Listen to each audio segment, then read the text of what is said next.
key is they can't be afraid of it. Right.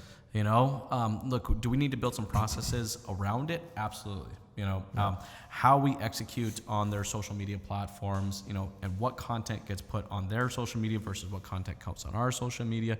But look, I mean, there's significant value in the brands that already exist within our dealership. We just need to tap into it. 100%.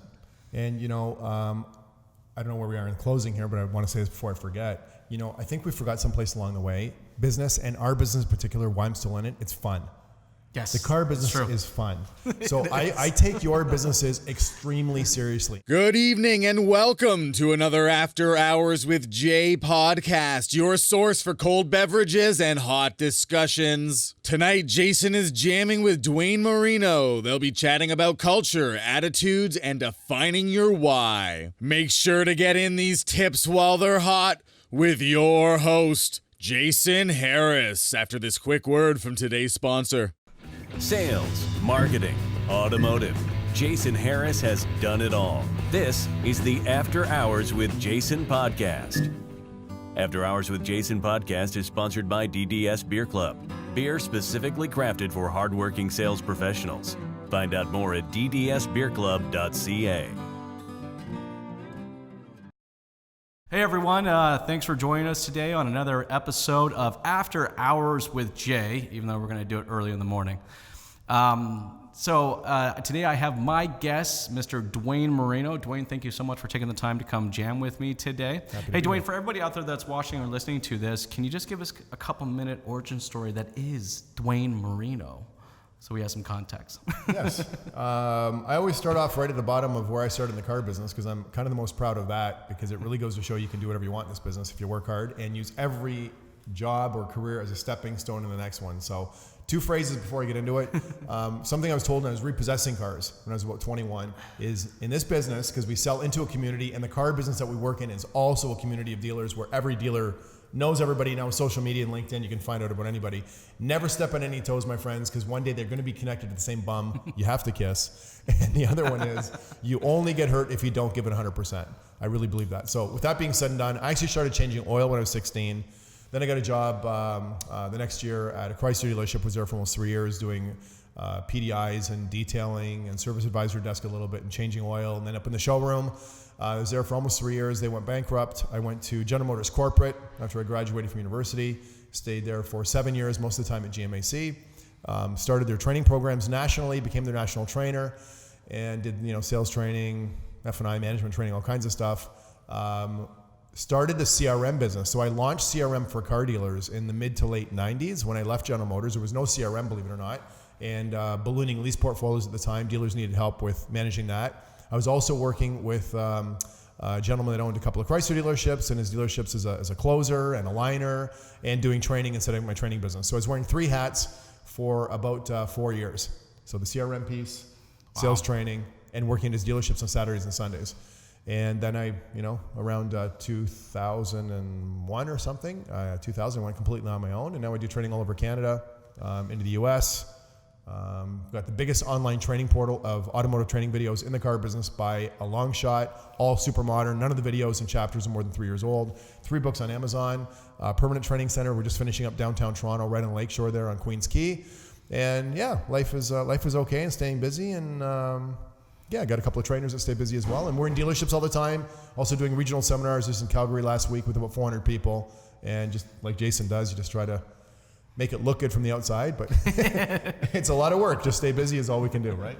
It is. And man, and I wanted to take this time to talk to you because there's just a lot of really interesting things going on in the industry right now. Yep. The bottom line is we're just not going to be selling as many cars as we did maybe our previous hunting season. Okay.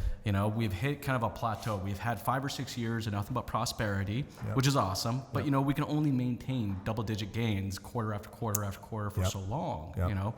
And which is I actually don't mind this time frame. I really do. I actually prefer this, Yep. because what I've seen in the past is dealers are as an industry, we're able to kind of get away with kind of half-assing certain things. Mm-hmm. and still being able to make money so that we never really kind of push the envelope. Yep. You know, I'm thinking the big push over the next 24 months, a lot of it's going to have to do with the customer experience. You know, I think we're still one of the very few industries that have actually modernized our sales process, unfortunately. But that starts with how we train and develop our staff. I agree. Or the lack of. Yep. Yeah, that's true enough. True enough. Or the lack of. Yeah. So with that said, you know, what do you see is going to be super important as far as training and developing goes for dealerships over the next 24 months that's going to give them the most positive impact on their business? Okay, so great starter there. We're just having a conversation. We've planned out nothing. I've got a blank piece of paper to doodle, so I don't know what he wants to talk about. But I agree with what he just said. So I've been through a couple of downturns. You know, I left that Chrysler dealership because they went broke. I mean, and then, you know, we saw 2008, 2010 come along. So I don't predict there's going to be anywhere near anything like that. No. But it is a bit of a, I don't know if a pullback is the right word, but like you said, you can't. A plateau, right? A plateau. Yeah. And you can't keep up double-digit gains year after year. Yeah. So if we're going to pull back or plateau from nonstop growth for the last few years and highs, that is not really a pullback. But your expense load might be in such a situation, if you're not careful, that it's going to look a lot like a pullback in a financial statement. So you can't save yourself into profitability. You've got to sell yourself into that. So we've got to keep cash flow going in. And one of the problems that happens when you hear statements like this from us or somebody in a magazine or automotive news, whatever it is fear sets in. And what fear can do when you kind of stick that with maybe a bad belief system and ego is the three mechanisms when you're in fear is fight, flight, and freeze. You don't want to do fight, flight, or freeze as a car dealer. Because it's just being reactive, and we're already known for doing that so much as it is, right? Exactly. So I think, you've got to look at that customer experience, and you've got to kind of, take the approach that even if we pull back, and this is not, I don't predict this at all, like a pullback in our business is 3 or 4%. A complete collapse is 10. Yeah.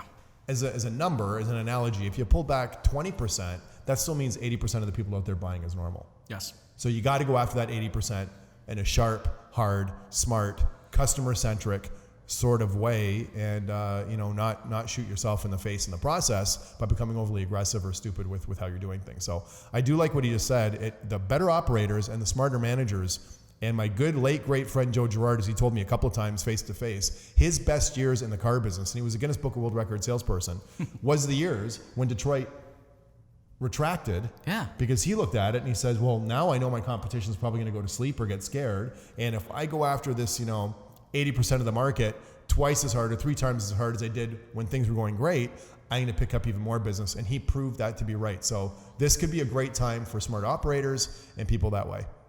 You know what I'm finding right now, and the reason I kind of see this happening and a lot of reactiveness happening in our industry is all of a sudden I've seen an influx, literally what I call just a dump of cash into the system. Now for me, it's marketing, right? So we're seeing it in Google and Facebook and Instagram. We're seeing people that hadn't spent money in the past all of a sudden spending exuberant amount of money, but not in a way that feels strategical in any way, but just being very, very reactive. And it's like, oh crap, I didn't hit my quota last month, so let me just dump $5,000 worth of marketing into the system. Now I know this sounds crazy, and I've actually had this conversation with a dealer, a client recently, because I'm on the marketing side. I should be going, woohoo, let's dump more money into the system, right? But that's actually not what's necessarily going to benefit the customer. I had a conversation recently where a dealership told me they wanted to dump another $5,000 into it. Say, hey, we need a push, right? And I actually told them no, which was kind of weird coming from the marketing guy, right? Yeah. And I said, look, we need to spend more time. You need to be connecting with the BAT more often when those customers come through the door, and not just sales. I was also talking about parts and service. All right, if we can just increase your closing rate, by 5%, or increase your hours per work order by another 0.3, all right, that right there is going to be more gross profit than you dumping $5,000 into an acquisition. We're always trying to acquire, like it's always acquisition. You just touched on a bunch of stuff there. A lot of dealers look at marketing and social media marketing almost like they used to, and I know some dealers still do, so no disrespect if you are, but running a full page ad in the back of the newspaper for $25,000 because they're having a sale on Saturday, and they hope everybody's reading the paper on Friday night or Saturday morning. Exactly. And as you know from social media, it's a long-term thought process. It is. To get yourself to a point where people are even paying attention, let alone to actually translating that into business. And there's a long period there where it gets to feel pretty hopeless, like nothing's happening, but something is happening. Awareness is going up. So the social media piece, to me, that's a long-term process. Salespeople all have these smartphones. Salespeople can all set up an Instagram account, Facebook page, a profile, LinkedIn, Twitter, whatever you want. And I really believe we're at the point, I teach this in one of my classes on LG, which I call lead generation. One of the strategies, salespeople have got to become LG lead generators for the store, and so do your service people, because they all have relationships. If you had every single employee in the business required to do a Facebook, Instagram, LinkedIn, or Twitter page, and you showed them how to do a post into something like Hootsuite, and you came up with, and I'm not going to go through the whole process now, I'm not here to teach this, and you probably know more about it than I do, but if you mandated that all these people had to do a post today, and just the way that works, and if they all had to invite 20 friends a day based on the algorithm, you'd have probably the entire city that you're in following you on social media in 12 months, and guess what your cost would be? It would be zero. So we've really got to start inspecting what we expect, as we say. Yes. And you got to take a long-term, really like octopus-like approach to this social media thing, because it's obviously not going away, and everybody can do it for free. No, for sure. And I think what it is I have a theory right now, right? I think it's two parts. I think from a process perspective, that we need to be more customer-centric, and we need to modernize that process, right? And then B, we need to create new audiences that didn't exist in the past, I find with a lot of automotive dealerships out there, they think their audience are people that are in market for a car. But that's not. No. Their audience is the entire PMA of where they're located, and whatever is relevant to them, that is where they need to be. So I think what it is dealerships got to do two things over the next 24 months. And I would love to hear your thoughts on this too, right? Is like I said, they need to modernize their sales approach, all right? Like enough's enough. We've been at this for 80 some odd years or 100 some odd years. We haven't changed the process much at all, okay? That needs to be modernized. And we're not talking about just online, but also within the dealership and actually how them connect. There needs to be connection between both online and offline. And then the other thing too is that we have to understand that we need to be developing out new audiences. There's not enough people in that bucket. So it's like, how do you create those new audiences? So what do you think of that? Those are my two big things I'm pushing for right now. There's dealerships. I was just in a beautiful dealership in Calgary, like beautiful brand new Lexus store. And a lot of these new stores in Canada, US have hairstylists and, estheticians, Cool. which is very good. I mean, I want to go and get my oil change there just to have my hair done. Do you get your hair done? Yeah. And I really mean that. It's great. And that's sort of like a new audience, but it's a new thing you can do and value spent with a customer. The part of the process, I mean, once they show up, this modernizing of the process, everybody talks about it. But, the phrases I like to use here that are sort of themes, whatever your process is, engagement is the new control. Yeah, I like that. Right? So being engaged online, face-to-face. You want customers off their phone in the showroom. You want them back on the phone when they leave. Yes. So engagement is absolutely the new control. You look at any good company, website, anything like that, this is definitely a philosophy they mostly go with. Getting people's attention in sales and service and F&I. I talk about text, then talk. Getting somebody's attention now, pretty much you have to send them a text that says, please call me. Or you have something interesting, but just calling lists, nobody picks up the phone because of caller ID. People don't check their emails like they used to. I don't listen to my voicemail at all. My voicemail actually on my phone says, please leave me a text message because I won't pick this up. Oh, that's a good idea. I should actually do the same. Right. Because, I really don't answer the phone. People throw out their physical mail without opening the envelopes, but people are reading their texts all day long.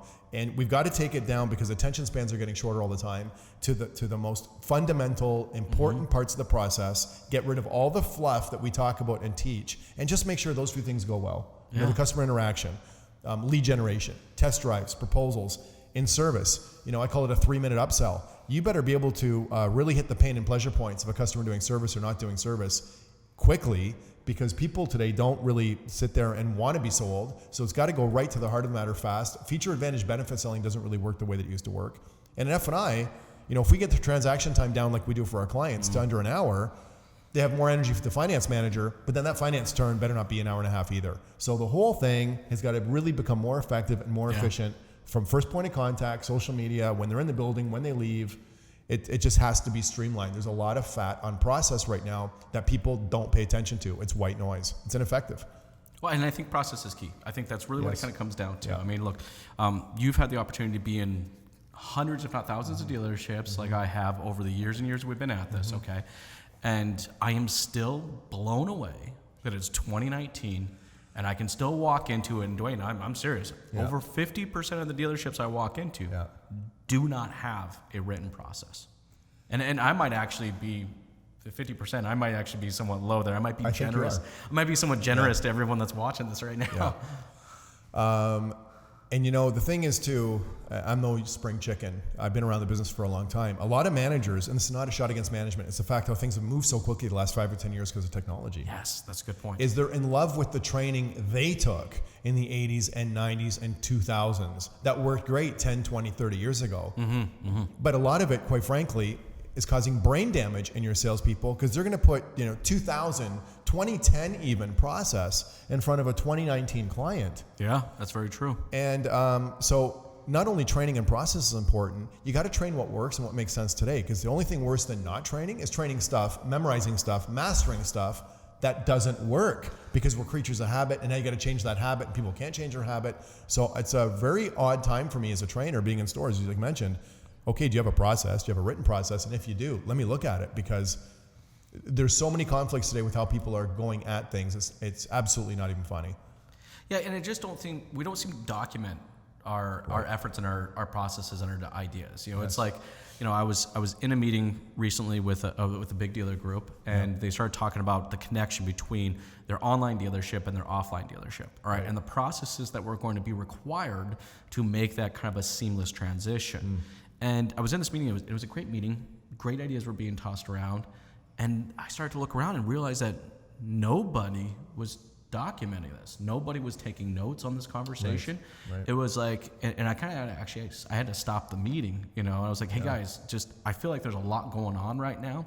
There's some great ideas, some great processes being discussed, but nobody's documenting this. No one's putting the pen to the paper.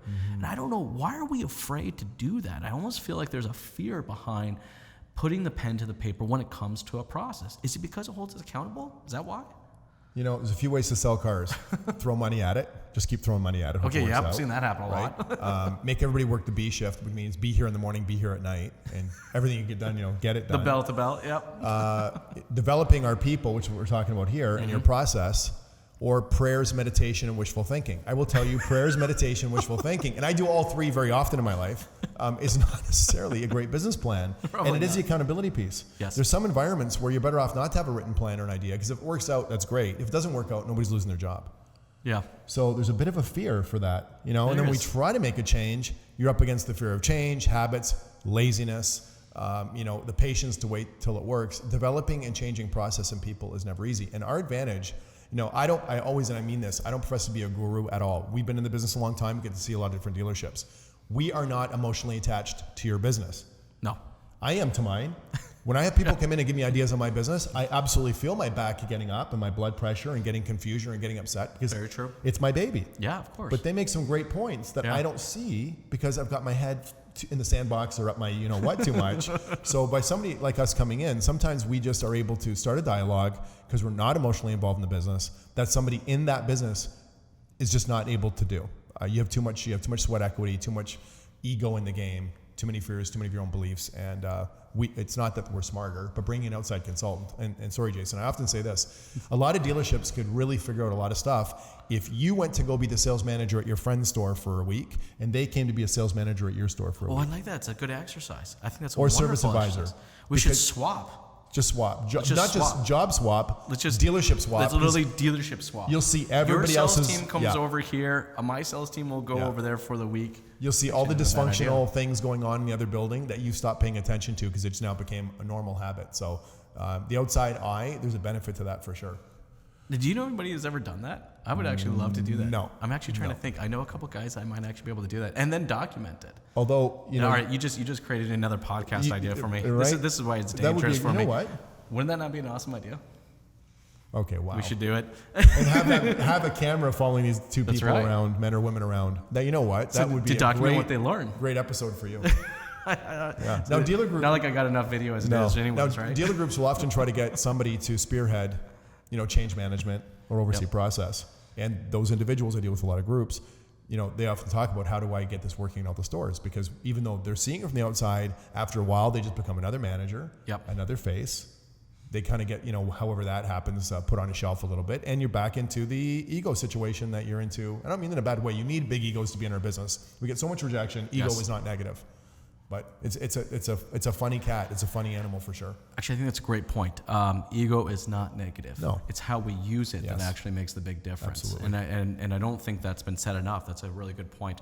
For everybody out there that's listening right now or watching right now and doing one of these, they're nodding their head up and down. Just, yeah, guys, I'm on board. I hear what you're saying. I need to modernize my process, not only in sales and service and parts, but I need to do that.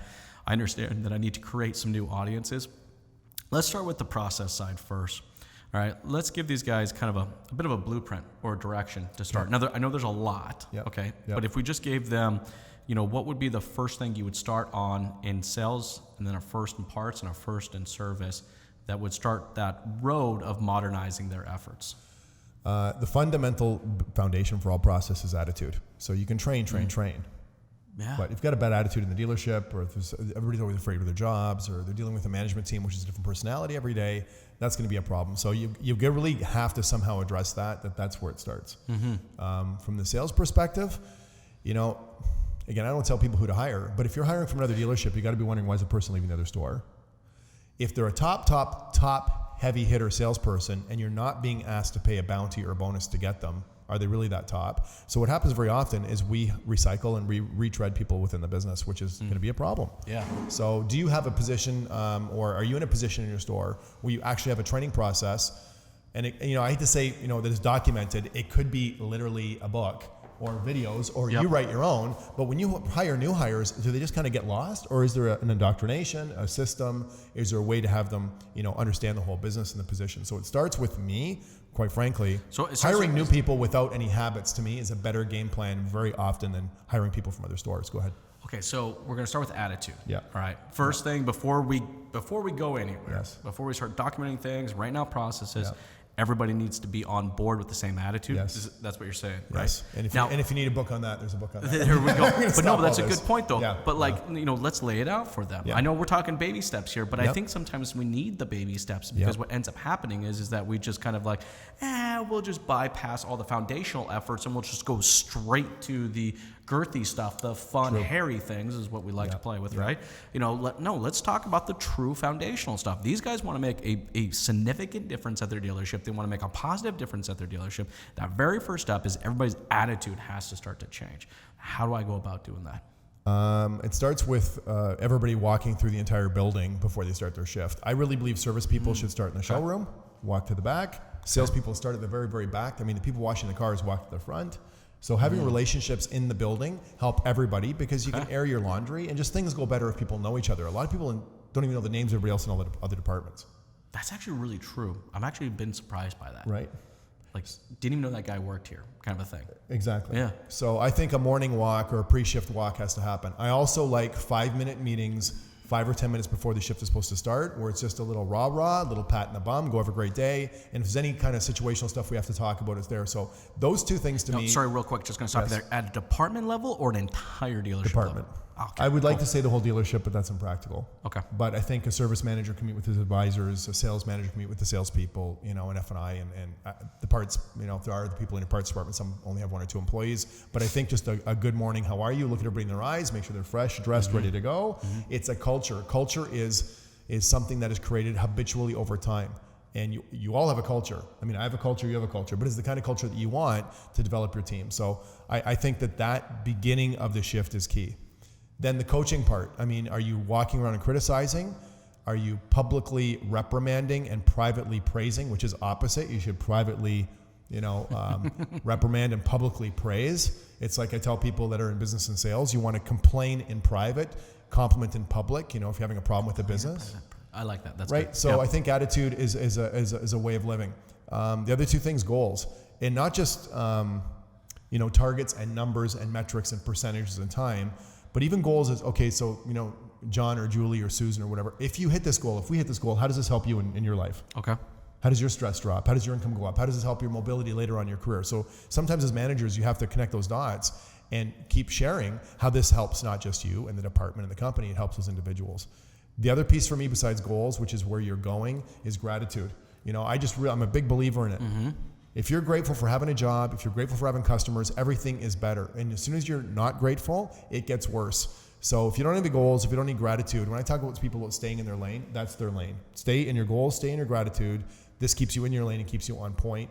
And only talk about and give energy to stuff you can control. Stop complaining and whining and bitching about stuff you can't control, because everything you can control gets forgotten. You don't have the energy for it. And all the stuff you can't control becomes your world. This takes mental discipline from the top. They do say fish will rot from the head down. You need a leader, which is giving the company a vision for sure, and then you need a manager day by day to execute that. But there's got to be psychological, and that's why I've got this psychological leadership, because most people have never been trained in it. They've never read it. They think it just comes. And if you're lucky enough to come from a family that you grew up that way, I mean, great, you're in the top 1 or 2%, and hopefully you're repeating that trend. But most of us, it wasn't taught in school. It wasn't taught to me formally. So it's something, if you're going to be in our business, the people business, you have to understand the psychology of people, and not just how to motivate them, but what demotivates them. What silly things can do, because you can take the air out of somebody's sails 10 times easier than you can to pump up their balloon. No, and I think that makes sense. I mean, look, for us to we want to create a group level attitude, right? To create a group level attitude, we all need to be committed to the same goal and objective. Yeah. So if the goal and objective is not documented, if it's not created, if it doesn't come from the top down, and it really has to. I mean, I was at a meeting recently where they were going through a goal and objective meeting, and the dealer principal wanted the dealership to collectively create the goals and objective. And I actually pushed back on that. I'm curious what your thoughts are on this, because I'm like, look, at the end of the day, you're the captain of this ship. All right, you're going to steer this thing right or left, wrong way or right way. All right, these goals and objectives need to kind of come from you. Now, do you get input and how we're going to navigate that path? Yes, but the actual goals and objective have to come from the top. What are your thoughts on that? So here's something a little esoteric. I live on YouTube. I drive all the time. I'm in the car. I'm alone all the time. I'm a big fan of Socrates. And in my sales training, I do something called Socratic selling, which is asking reasonable questions at reasonable times. My whole process is built on that. And if you ask unreasonable questions at unreasonable times, you get bad answers. I think that is probably an unreasonable question at an unreasonable time that the leader suddenly says, okay, people, give me guidance. Yeah. And what Socrates, apparently his last lecture that he got killed for, was he was talking about how, they're talking about democracy. So let's look at your business like a democracy. And he was making an analogy to a boat. He says, okay, you're on a ship, you're on the ocean. You don't take a vote from the bottle washers and the people rowing and the people mopping the deck on, okay, how close do we get to this coral reef? And do we run the wind this way or the water that way? The captain or somebody in the crow's nest maybe is giving the captain the information, and then the captain's got to make the decision. Yes, exactly. And he was talking about how even when people vote in elections, and what they killed him for was he didn't believe in just anybody being able to vote, because if the mob kind of gets the mob rule, but the mob doesn't know what they're talking about, it will kill a country. Yes, 100%. And he says, people being elected, this is not political talk, but people doing the voting should be educated. And until you go through standard courses or education in the process, you shouldn't have any say on where it goes. This is a roundabout way of me answering your question. I think that's a very lazy and maybe trying to look like you are going to be a very cooperative leader type of thing on, okay, folks, just tell me where you want to go and we'll do it. Because I bet you, A, the guidance may not be great, but B, I doubt that the dealer principal with the few $1 million on the line is going to actually do whatever they say. Yes. And now we become flavor of the month, and you lose credibility, because then they start going, well, I gave you the suggestion, you didn't do it anyways. That's probably not an effective way to guide that boat. No, it's not. So I'm so glad we're in agreement on this. Yes, and I didn't know that I was speaking Socrates. You're like Socrates, Jason. Look at that, man. But Socrates now drinks beer, apparently. So. Socrates, I guarantee you Socrates drank beer. Absolutely, he did. So look, bottom line is, from the top down, the dealer principal needs to define what the goals and objectives are at a department level. Yes. Once that we've defined what those goals and objectives at the department level, then they work within the departments to create the attitude necessary to start moving that direction. Not fulfilling the goal and objective, but start moving in that direction. Right. Is that a great way for me to kind of translate that out? Yeah. Okay, cool. And So let's start there. Okay, so we got a goal objective at the department level. All right, we created the attitude necessary to move in the direction of our goal and objective. Okay, what are kind of the next steps after that. Now, this is where we start creating processes. Is that correct? Right. Okay. Now, what would be some of the first processes? Now, there's a lot. I understand there can be hundreds of processes. We don't have the time to discuss all of them. But what would you say would be your top 3 processes that need to be addressed right out of the gate once we have our goal and objective and the attitude is in the movement of forwardness? Okay, so just to start with that, the 2 things I would start with before we even talk about that is they have to know the difference between results.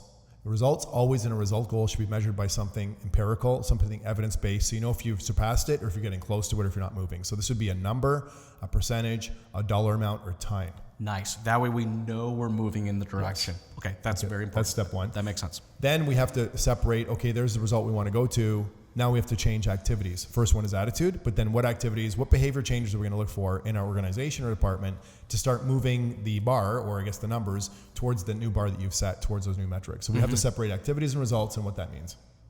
Make sense? Makes sense, totally. Okay. In my flow selling and flow process, I talk about 4 psychological steps, and everything that I do breaks around these 4 steps for all departments. And it's called FLOW, stands for framework, lead, offer, and wrap up. Okay. So in the time to get this done, I talk about the sales average transaction on selling a car today with all the research somebody does, as long as you have logistics like, you know, where the cars are, where the keys are, where the plates are, if the cars have gas, if the cars are clean, if you can get a driver's license copy, and if a manager's walking the floor to kind of help this happen, right? Yep. An average car deal should take under an hour. F&I should take under half an hour or thereabouts. In service, you're talking about maybe 3 minutes per upsell. Okay. And parts is a funny little beast because a lot of parts obviously are internal or wholesale. There are some customer parts. Parts, they tend to get, stuck under the stairs and they stick their head out of the cubby once in a while and go to the computer. We don't know where the parts people are. But parts people need to be more involved with the other departments because it's a lonely job under there. I was a field goal kicker, and if you remember Adam Sandler's song, I don't know if you remember it, about it being a lonely job. The field goal kicker is like the parts guy. I love the fact you just quoted Adam Sandler. on the football field and in the dealership. So with framework to me means basically how we treat a customer when we first meet them, either on the phone, online, or face-to-face, and how the key questions are set, okay? Then we want to lead the customer through the next parts of our sale, which is usually the next couple of steps that we're aware of. Put that offer together in front of the client as far as what we're going to try to provide for them, how much it is, and then wrap it up right now, or wrap it up, we okay? Yep. Or wrap it up, and follow up. So you've got to look at sort of your process that way, as sort of framework is set up, lead the customer to where you think now they need to go professionally based on what you know, set the fundamental offer up in front of the client, whatever that means, and then move towards a conclusion either on that visit or maybe over the phone or whatever else.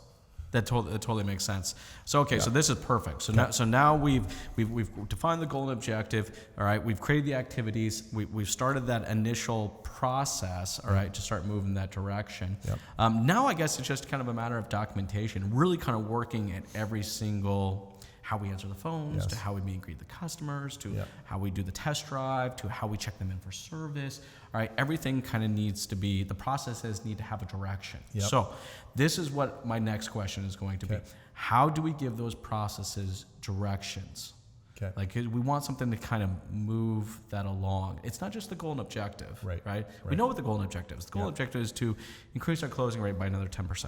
All right.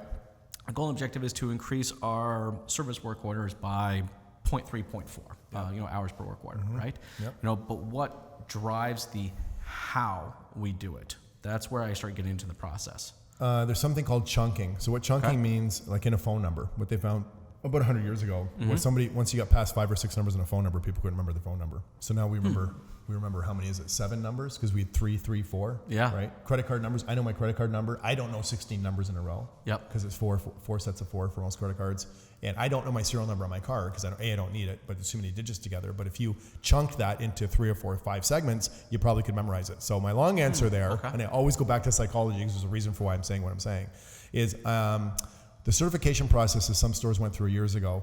Was it ISO? What the heck? Certified. Oh yeah, I think 2000. I know what you're talking about. Yeah. And I'd go around and they'd have these binders and they'd be like this thick. Yeah. Now, human behavior, this ain't gonna happen. No, not at So all. you might be protecting yourself from litigation if something went sideways, I guess. You're not gonna really change anybody's process with that. No. So chunk down your process into maybe online, which at this point could be email, text, or even phone. Good point. Yep. Then face-to-face when the customer is physically in the building, and then maybe after they leave. And then from there, after they leave, like for a situation we're trying to still sell them, that's fine. Then we have ownership management or relationship management. So I would first look at your building or your process in all departments and look at those 3 or 4 fundamental cycles. Then no more than, I would say, a dozen points, and you can probably get it done for a lot less than that. Break down what the expectation level is, not really in terms of training, Okay. but what the expectation level is when the customer's in that phase. That makes sense. And that's it. 1 sheet per phase, per department, which means, you have like a 4 or 5 page manual for F&I, and then for sales, and then for service, then for parts at the most. And each one of those sheets wouldn't have maybe more than 6 to 12 points. Then on those 6 to 12 points, you train them.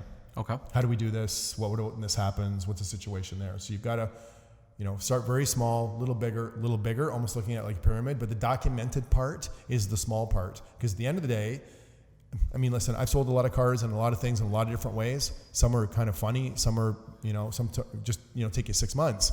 You can't really document how everybody's going to interact with every client all the time. No.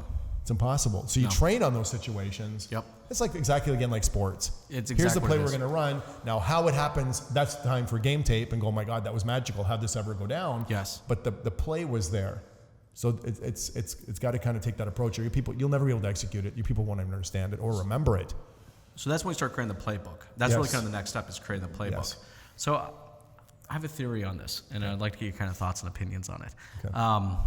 I think the how we do our business, all right, the how, the way we meet and greet the customer, how we answer the phone, how we take someone for a test drive, how we check them for service, that how has to be defined by our why. Yep. We all know what we do. Mm-hmm. We move metal. That's what we do. We move metal. That is what we do, right? Mm-hmm. But every dealership and every owner has a different why. And I don't think it's ever actually, their why is not always necessarily brought into the how they run their business. What advice would you give to someone who may be listening to this or watching to this right now and saying, well, you know what's my why? Why do I do this? So that's interesting.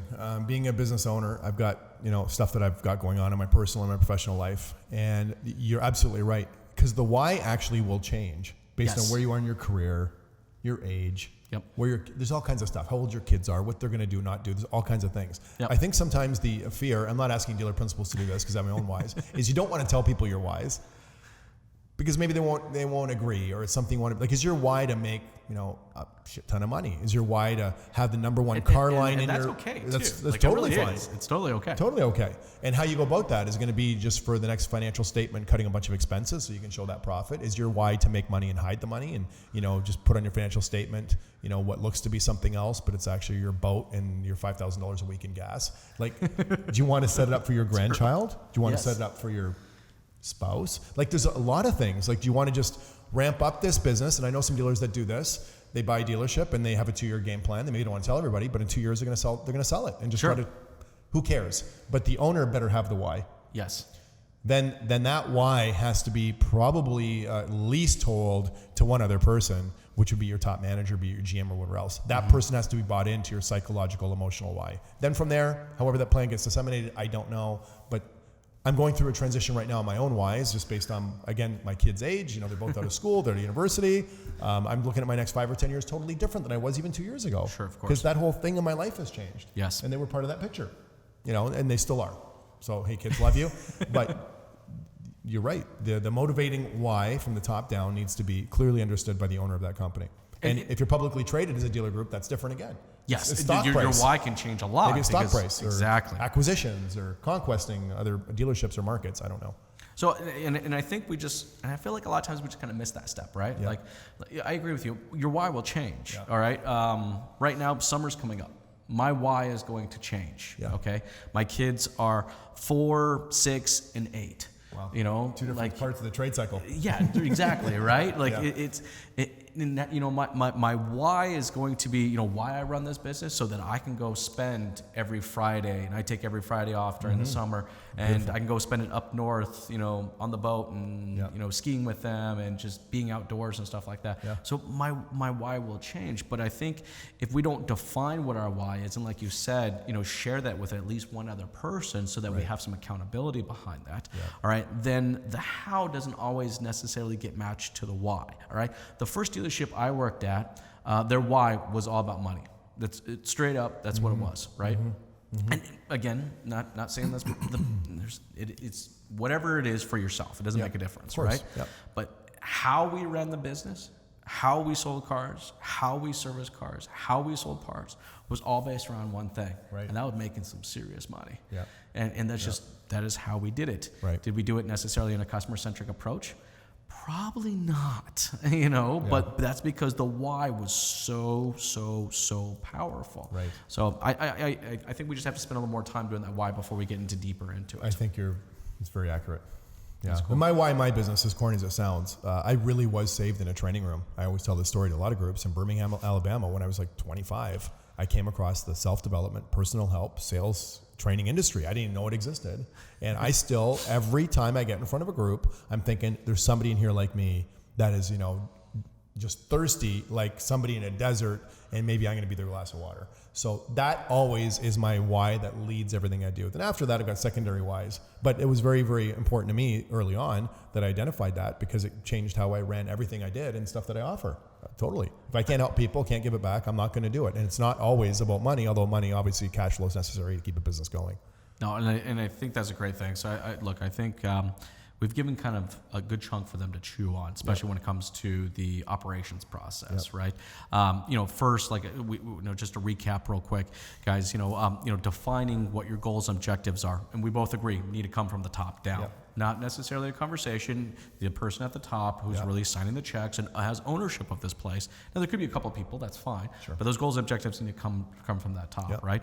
Then we need to develop out an attitude within amongst our departments so that we're moving in the direction of what that goal objective is. But of course, we have to have a measurable element. So that could be time, that could be a dollar amount, that could be a percentage, that could be volume, whatever it is. But we need to have a measurable way to make sure the attitude is in line with what the goal objective is, so that we're consistently moving forward, right? And then to kind of, once we have that attitude, now we have to define how we go about, how we do our business. This is what I kind of feel, will help us in the direction of modernizing our efforts, is that how. But before we can really define our how, we must know our why. If we know our why, the why will give direction to how we actually run our business. Definitely. It's funny, we've done literally all of this work so far, and we actually haven't even started to write out an entire process yet. But this is what's necessary before we even get to that step. And it's just, I know this might, if you guys are listening to this or watching this, and you might sound a little heavy, but look, this is the foundation. You need a strong foundation. Yes, you do. Before we start building that house, right? Because the how is going to get tough. Yes. Some days it works, some days it doesn't. If you don't have the why to fall back on, the vision, the emotional vision to fall back on, the how is never going to happen, because you do need, for lack of a better word, a mission statement. I do believe in mission statements. I've had one on my website since I started. Yeah, good point. Stephen Covey kind of introduced that to me years ago. In the 7 Habits of Highly Effective People, you talked about a mission statement. That's a great idea. There's my why. The how will take care of itself. So a lot of companies maybe have not taken the time to identify that. Yeah. So their how is just kind of done kind of in an empty direction. Exactly. It's they all know what they do, but it's just And then on the how, they might make moral and strategic problems for themselves if the why is not identified. Because you get really far off track and you go, what the hell happened? You better reel it back in. Well, you didn't have to really get that far off track if you would have known the why all the way through. That's so true. Right. That's so true. Yeah. Hey, Austin, how much time do I have? What time are we at right now? About an hour? Wow. Okay, cool. Okay. I do want to go just a little bit into audience development, because before we started here, there were 2 big things that we kind of identified, right? And that was kind of modernizing our process. We've now created an entire foundation on how people can start to modernize their process. All right, now I want to go into creating new audiences, because I think it's going to be so insanely important over the next 24 months. There's just not going to be enough in-market individuals, all right, to fulfill everybody's, targets and goals and objectives. So what are some of your thoughts on how to create new audiences? 2 there. One, we talked about in the morning walking through the department. So that's not a new thought. It's called MBWA, which is managed by walking around. One of the things you're going to have to do as things get a little tougher, and you should have been doing it anyways when things were great, and they're still really good, by the way, business is not bad, is Goya, which is get off your ass. So I like to do yoga. We love our acronyms, We don't we? do. So you're going to have your people like get off the rear end physically in the building. Customer service, means working for that client physically, pulling their car up, walking to the door, walking back out to the car, all kinds of stuff that way. Because to a customer who's watching, that's the difference between a Four Seasons experience and a Holiday Inn experience. When you pull up. So that experience face to face starts right there. And this means, salespeople, maybe you got to bring the car to the client. Everybody wants the best price online. Hey, no problem, sir. How far do you live to work from the dealership? I don't know, probably half an hour. How about you drive 15 and I'll drive 15. I'll bring the car and the quote to you. So these things get talked about way more than you can imagine with friends and family. And usually a customer's going to do one of two things there. They go, you'd actually do that? Yeah, I would. Don't worry, but I'll come in. Or they let you do that. But if you measure your closing ratio in those situations, people do recognize customer service. And customer service at the end of the day comes hidden in a dirty 4-letter word, and it's called work. So we're looking for all this technology. I walk around NADA and I look at all these systems people are selling people.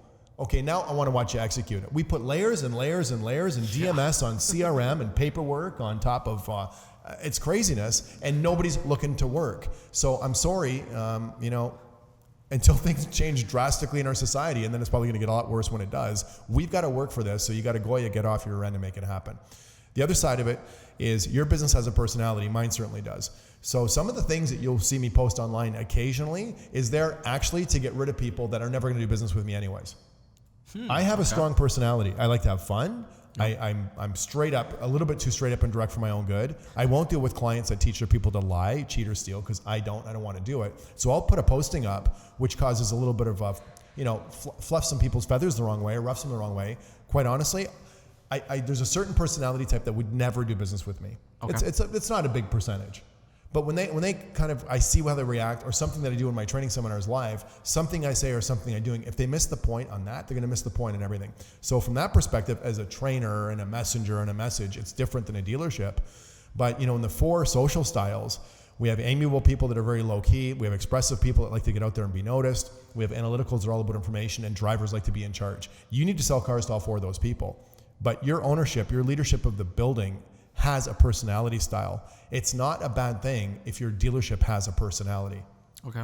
And sometimes, I think it's a very the manufacturers don't want that. They want your actually start personality calling to be them theirs. brand. That's actually what I like to start brands. to. I find personalities dealership's personality can eventually develop into what we call a brand. Right. But it's a starting point for sure. Yeah. So the emotional association that somebody has with your building is really, to my mind, what becomes your brand, and how they remember you. Even like the orange tie. The shaved head.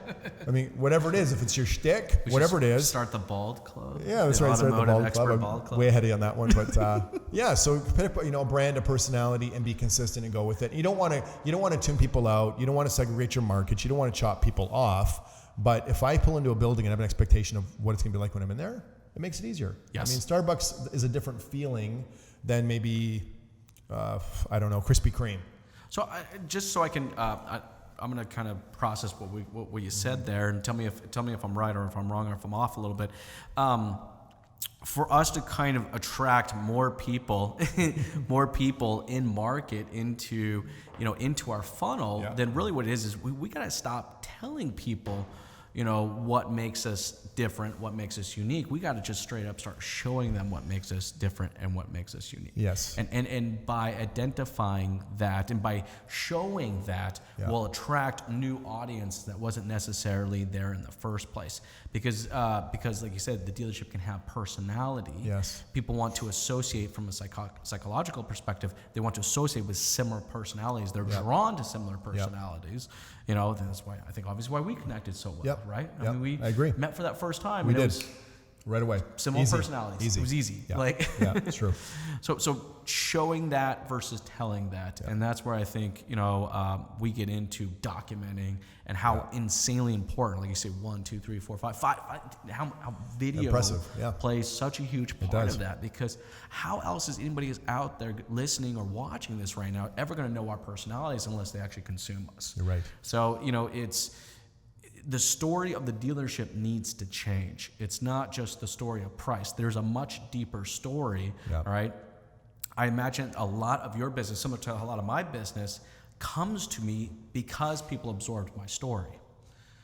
Exactly. That's in my training manuals. Yep. Your story. I call it the 3x3, but it's the story. 100%. People connect to that. They connect to you. Now they understand the whole deal. And if the dealership doesn't put their story out, the only story they put out there is a story of price, then what the hell else does the consumer have to go off of? Right.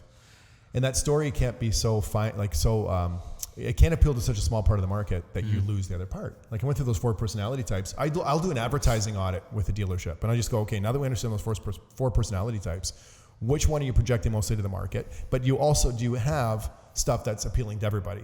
Because one of the problems Saturn made, and I was around at that time, we talked about the moment of truth. The moment of truth was not everybody wanted to buy a plastic car for the same price. Sure. And have nobody say hello to him on the lot because, that was too high pressure. You had to walk in the building. There was a lot of things that they did that looked really good on paper. Yes. And, the corporate side pushed it hard. But in practicality, it wasn't where the market was. It wasn't what people wanted to do. So you have to be careful that while you express who you are and build this brand, you don't, lose touch with 50 or 40 or 30% of the market. It's, might be 1 or 2% of the people can't connect with you. And you can still have a fine brand and a personality that's going to work for our business. It's the story. It is. It is the story that's going to attract new people to it. And right now, dealerships just don't put that story out there. Right. They have it. The story does exist. Every dealership has one. You've been in so many. I've been in so many. Every dealership's got a cool, unique story behind it. Yeah. But we just don't take any time to actually document and put it out there. Right. Now, now I know we've kind of gone over our time, but I'm just going to go one other place here because I think there's one other opportunity here to develop out new audiences, and that's in our people.